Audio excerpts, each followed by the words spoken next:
کل سے شریف گھر کی بیٹی لگ رہی تھی۔ میں پاس گیا، میرے قریب ہو کر بولی، چلو گے صاحب؟ میں نے پوچھا، کتنے پیسے لوگی؟ کہنے لگی، آپ کتنے دیں گے؟ میں نے اس کی نیلی سی آنکھوں میں جھانک کر دیکھا، وہ بہت بے بس لگ رہی تھی۔ میں نے کہا، آؤ میری گاڑی میں بیٹھو۔ وہ ڈر رہی تھی، کہنے لگی، کتنے آدمی ہو؟ میں نے کہا، ڈرو نہیں، میں اکیلا ہوں۔ وہ خاموشی سے میری گاڑی میں بیٹھ گئی، پھر کہنے لگی، آپ مجھے سگریٹ سے اذیت تو نہیں دو گے نا؟ میں نے مسکرا کر کہا، بالکل نہیں۔ پھر اس نے ایک لمبی سانس بھری، کہنے لگی، آپ میرے ساتھ کوئی ظلم تو نہیں کریں گے؟ آپ چاہے مجھے 500 کم دے دینا، لیکن میرے ساتھ پلیز برا نہیں کرنا۔ وہ بہت خوبصورت تھی، معصومیت اس کی باتوں سے ٹپک رہی تھی، پھر بھی خدا جانے وہ کیوں جسم بیچنے پر مجبور تھی۔ وہ نہیں جانتی تھی کہ میں کون ہوں۔ میں نے پوچھا کہ تم نے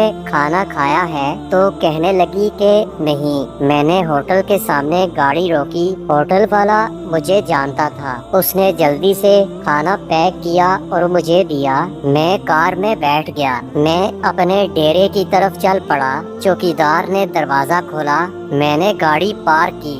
رات کے 11 بج رہے تھے، وہ مسلسل میری طرف دیکھے جا رہی تھی۔ میں نے کھانا پلیٹ میں ڈالا، اسے کہا کہ ہاتھ دھو لو اور آ کر میرے ساتھ کھانا کھاؤ۔ وہ کہنے لگی، میں نے کھانا نہیں کھانا۔ میں نے پیار سے کہا کہ ڈرو نہیں، تمہیں کچھ بھی نہیں ہوگا۔ وہ ہاتھ دھو کر آئی اور میرے سامنے کرسی پر بیٹھ گئی۔ وہ کھانا کھانے لگی۔ جب کھانا کھا لیا تو کچھ کھانا بچ گیا۔ کہنے لگی، یہ میں اپنے گھر لے جا سکتی ہوں؟ میں نے مسکرا کر کہا، بالکل نہیں۔ وہ میری بات سن کر چپ ہو گئی، برقع اتارنے لگی تو میں نے کہا کہ رک جائیں، میرے پاس آ کر بیٹھ جائیں۔ وہ حیران تھی، میری آنکھوں میں دیکھ کر بولی، جلدی سے اپنا کام کریں اور مجھے واپس چھوڑ آئیں۔ تو میں نے کہا کہ میں تم سے یہ نہیں پوچھوں گا کہ تم یہ کام کیوں کرتی ہو، کیوں اپنا جسم بیچتی ہو، بس اتنا کہوں گا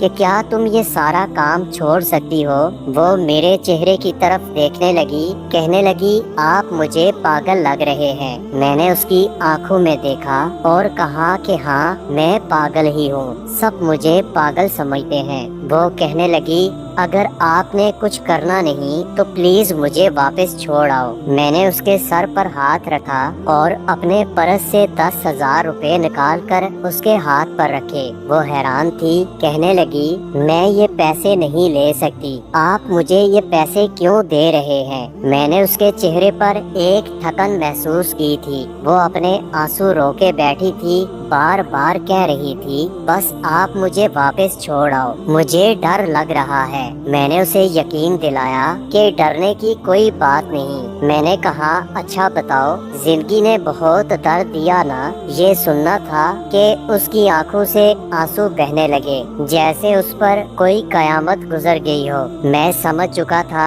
کہ کوئی بہت بڑا درد دل میں لیے گھوم رہی ہے۔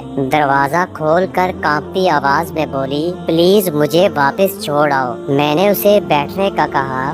میں نے کہا کہ میرا نام یاسر ہے، مجھ سے ڈرو نہیں، خود کو محفوظ سمجھو۔ جب اسے یقین ہو گیا کہ پریشانی والی کوئی بات نہیں تو وہ بتانے لگی کہ میرا شوہر مر گیا، میری 3 بیٹیاں ہیں، سسرال والوں نے گھر سے نکال دیا، ماں باپ وفات پا چکے ہیں، میرا کوئی بھائی نہیں، ماموں کے گھر رہنے گئی، ماموں کے بیٹے نے میرے ساتھ زیادتی کی۔ میں نے جب مامی کو بتایا تو سب نے مجھے غلط کہا، مجھے دھکے دے کر انہوں نے اپنے گھر سے نکال دیا۔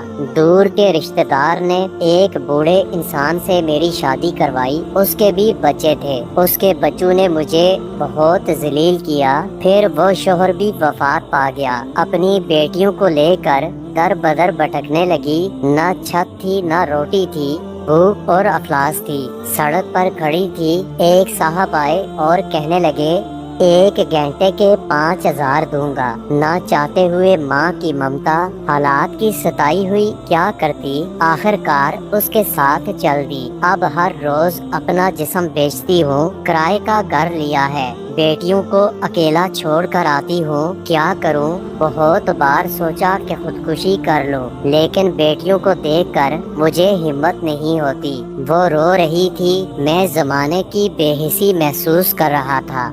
اس کے سر پر میں نے ہاتھ رکھا اور اسے کہا کہ آج سے میں تمہارا بھائی ہوں، تم اپنی بیٹیوں کو لو اور میرے ڈیرے کے اوپر والے ایک کمرے میں شفٹ ہو جاؤ۔ وہ یقین نہیں کر پا رہی تھی۔ میں نے اسے گاڑی میں بٹھایا اور اس کے گھر پہنچا۔ بیٹیاں سوئی ہوئی تھیں، بہت پیاری تھیں۔ گود میں اٹھایا تو دل کو سکون ملا۔ وہ مسلسل روئے جا رہی تھی۔ مجھے کہنے لگی، آپ انسان نہیں بلکہ فرشتہ ہیں۔ آپ کون ہیں؟